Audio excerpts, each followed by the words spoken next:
शांति किसे नहीं चाहिए।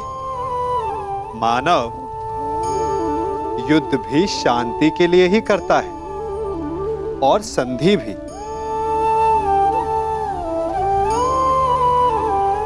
आप में से कुछ कहेंगे कि आगे बढ़ने के लिए सदा संघर्ष ठीक नहीं होता, संधि का मार्ग ठीक है। क्योंकि शक्तिशाली को परास्त करने के लिए हमारी भी शक्ति का क्षय होता है। वो शक्ति जिसे हम विकास में लगा सकते हैं। परंतु शक्तिशाली से मित्रता करने से पूर्व क्या ये जान लेना उचित नहीं कि शक्तिशाली का मंतव्य क्या है? कहीं उस संघर्ष से बचकर हम एक बड़े उत्पात को तो जन्म नहीं दे रहे हैं। क्योंकि सर्प से मित्रता आपको शांति नहीं देती, अपितु सर्प को अवसर देती है कि भविष्य में वो आपको डस सके।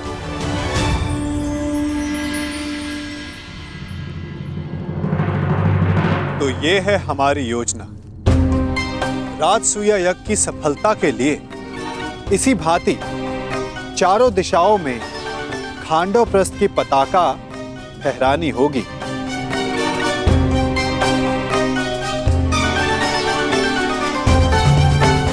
तभी आप सम्राट बन पाएंगे युधिष्ठिर।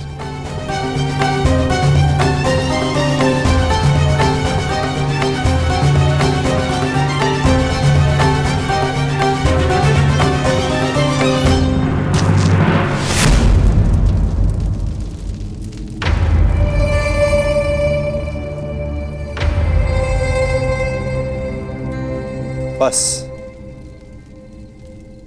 पूर्व दिशा में एक बाधा है। बाधा? कौन सी बाधा माधव? मगध। हाँ मेरे होने वाले सम्राट, यदि तुम्हें पूरे भारतवर्ष में अपने आप को सर्वशक्तिशाली सिद्ध करना है तो तुम्हें मगध पर अपना प्रभुत्व स्थापित करना ही होगा। और मगध का अर्थ है जरासंध।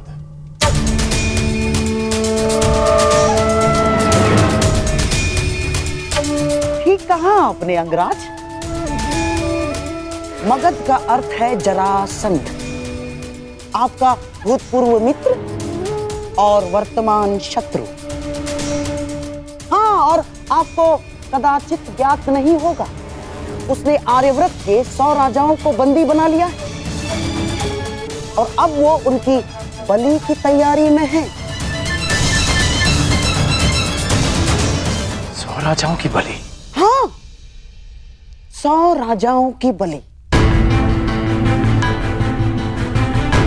क्योंकि प्रभुत्व स्थापित करने का सबसे बड़ा अस्त्र है भय, और उसी भय का लाभ उठाते हुए जरासंध अपने आप को सर्वशक्तिशाली सिद्ध करना चाहता है।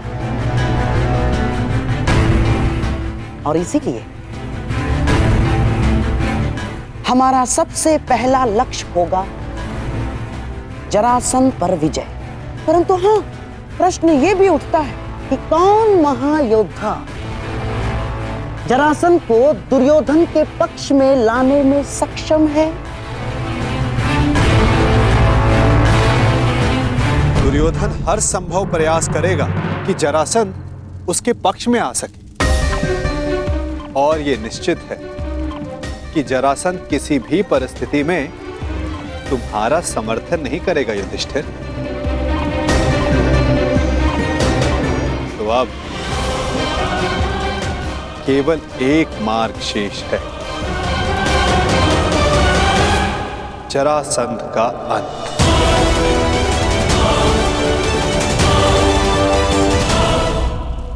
अर्थात आप उसका वध कर देंगे माधव? युधिष्ठिर, यदि जरासंध का वध मेरे हाथों होना होता तो मुझे 18 बार उससे युद्ध करने की आवश्यकता नहीं पड़ती। जरासंध का वध किसी और के हाथों लिखा है।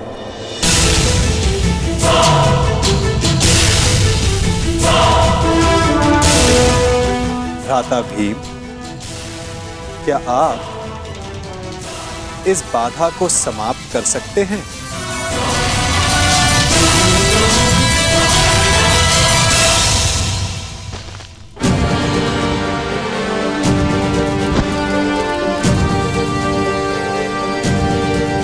उत्तम। यदि इस प्रकार आप मेरी मंशा भांप लें तो प्रत्येक समस्या का समाधान निश्चित है। मैं वासुदेव की मंशा जानता हूं। वो किसी भी प्रकार जरासंध पर पांडवों की विजय प्राप्त करने का प्रयास करेंगे, परंतु तुम चिंता मत करना मित्र।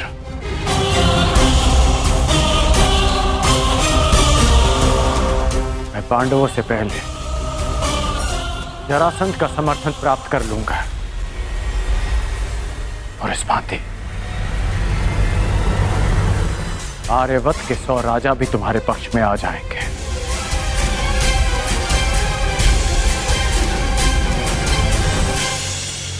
इससे पूर्व कि जरासंध दुर्योधन का समर्थन करे, उसका अंत आवश्यक है। अर्थात हमें जरासंध का वध करना होगा।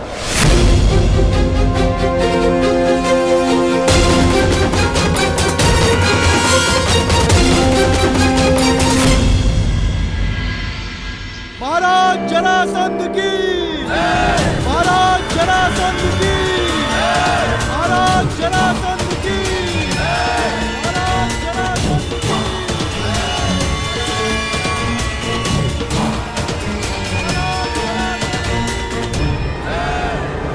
महाराज जरासंध की।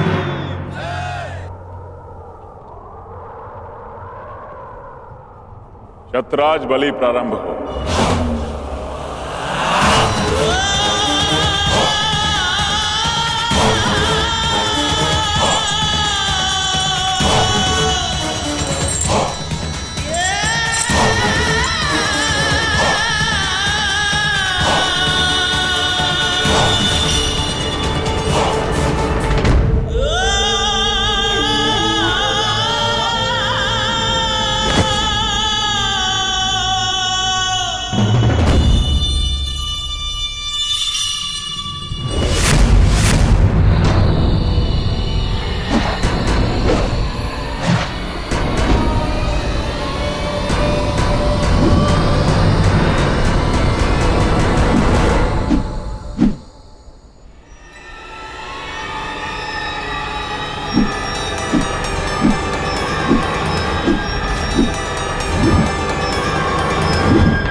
एक राजा को दूसरे राजा के साथ वो व्यवहार नहीं करना चाहिए जो वो स्वयं के लिए नहीं चाहता।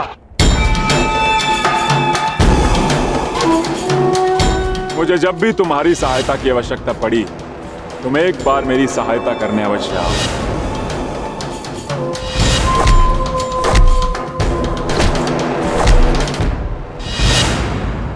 क्या कहकर पुकारूं तुम्हें? अंगराज कर्ण या छलिया कर्ण? वचन भंग कर्ण या फिर मित्रता करके मित्रद्रोह करने वाला कर्ण।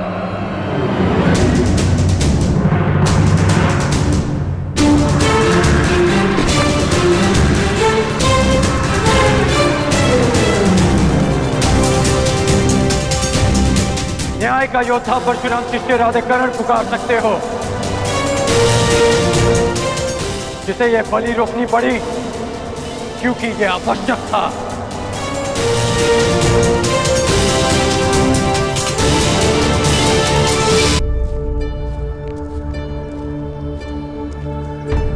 क्या आवश्यक है वासुदेव?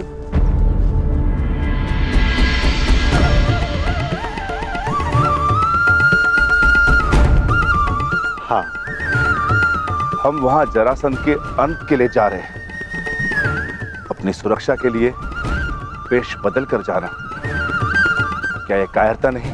नहीं भीम, हमने ये वेश उन सैनिकों के प्राणों की रक्षा के लिए धारण किया है जो हमें पहचान कर हम पर आक्रमण करेंगे और अकारण ही बाहुबली भीम के हाथों मारे जाएंगे।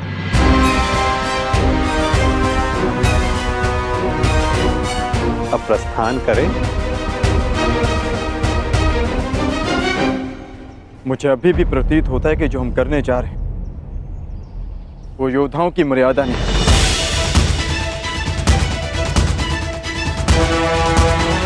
आप आज्ञा दीजिए, मैं अपने ही वेश में एक ही क्षण में मगध के द्वार ध्वंस कर दूंगा और जरासंध को भी धराशायी कर दूंगा। तुम्हारा ये आक्रोश और तुम्हारी युद्ध के लिए ये उत्सुकता मुझे किसी और का स्मरण करा रही है अर्जुन।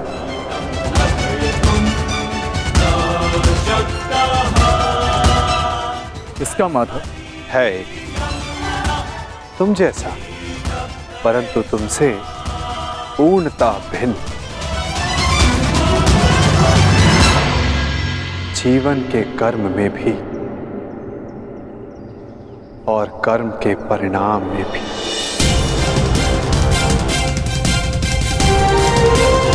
जरासंध, मैं मित्र दुर्योधन की ओर से तुम्हें सावधान करने आया हूं। शीघ्र ही तुम पर आक्रमण होने वाला है, इसलिए अपनी सुरक्षा का प्रबंध करो और हस्तिनापुर से संधि भी। और इस मित्रता का मोल क्या होगा?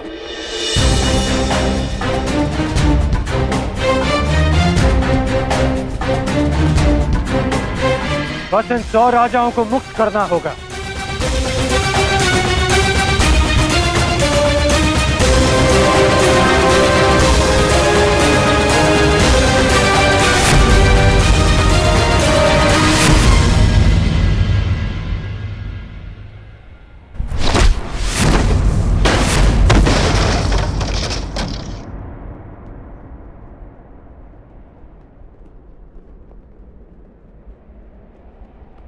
जरासंध तुम जैसे छल करने वालों से संधि नहीं करता, उनका अंग विच्छेद करता है।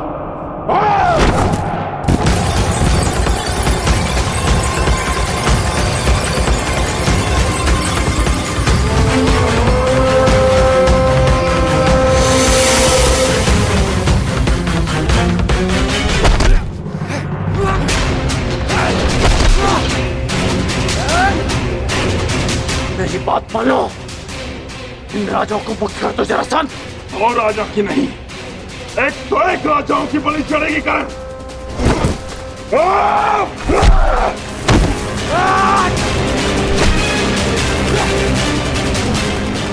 अपने क्रोध पर नियंत्रण रखो जरासंध। तुम्हें देखते ही क्रोध ने मुझ पर नियंत्रण कर लिया कर्ण।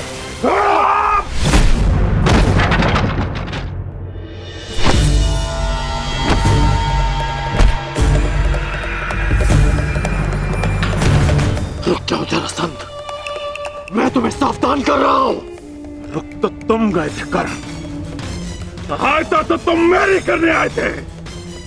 किंतु हाथ मिला बैठे उस कलिया कृष्ण से।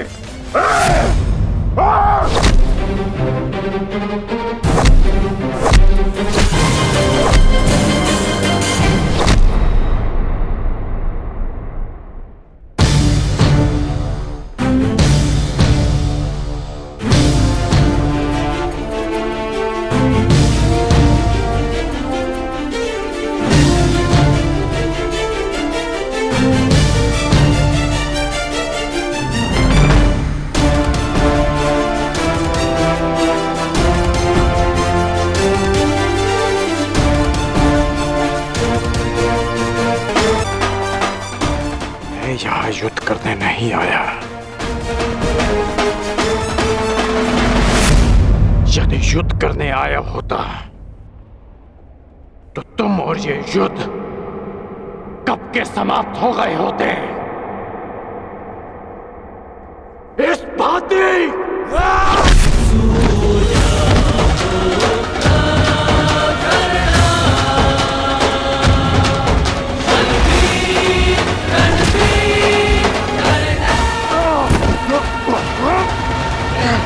ना वचन भंग किया और ना छल किया।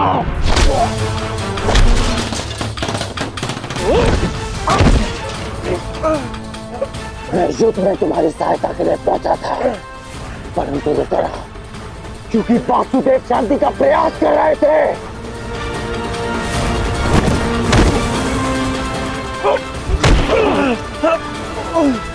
तुमने एक निर्दोष की हत्या की, इसलिए मैंने युद्ध में सम्मिलित ना होने का निर्णय लिया। मैंने मित्रता भंग नहीं की।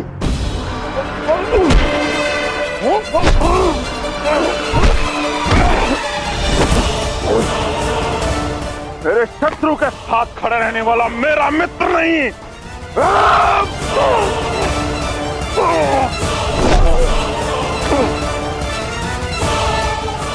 तो तुम अपनी ही भाषा में सुनो। यदि शत्रु का शत्रु मित्र होता है तो हस्तिनापुर से संधि करो और इन राजाओं को मुक्त करो।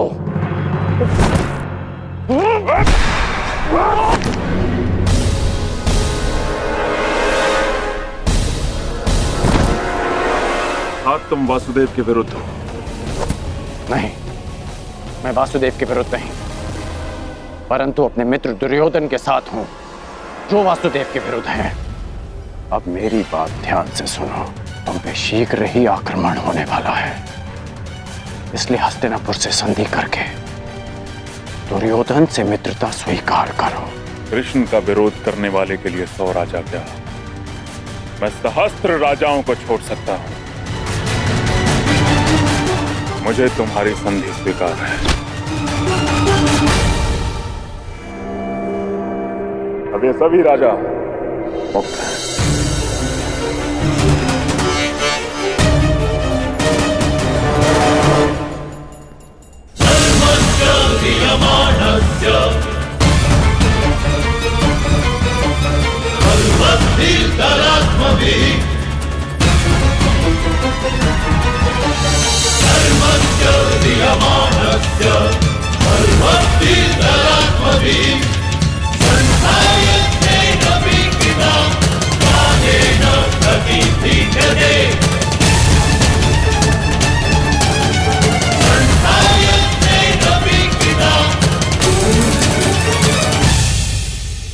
हम लोग नगर द्वार पे क्यों खड़े? भीतर क्यों नहीं जा रहे वासुदेव? शांत विकोधर।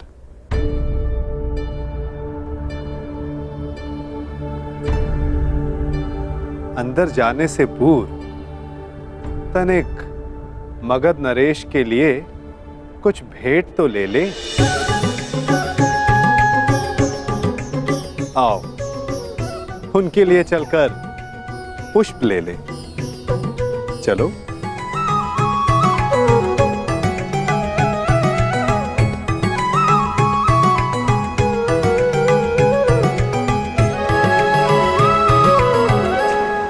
आप सब अपने राज्य जाने के लिए मुक्त हैं। आइए।